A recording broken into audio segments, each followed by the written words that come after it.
Hello guys and welcome to another tutorial video. In this short tutorial video, I'll be showing you how to send USDT from Tonkeeper to Bitget. Now, in order to perform this transaction, open up your Tonkeeper application, open up Tonkeeper, make sure you've set up your wallet properly and you have some Toncoin to cover your gas fees and transaction fees. If you do not, click on the buy and sell option and simply purchase some Ton tokens via the third-party options provided.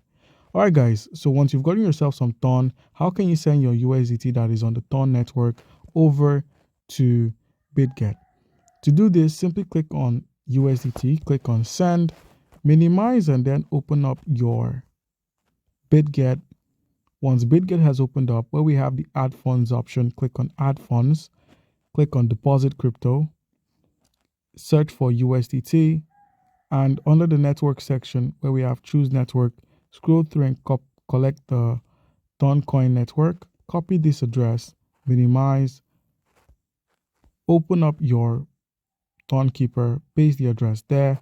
There is no requirement for a comment from Bitget, so click on continue, enter the amount you wish to send, and then proceed to click on continue. By doing this, you successfully sent your USDT from the Tonkeeper wallet over to your Bitget. And all you need to do on Bitget is head to the assets menu and then perform a simple reload, and boom, you'd find your USDT there. So guys, comment down below if you have a question and you'll be given an answer. Thank you.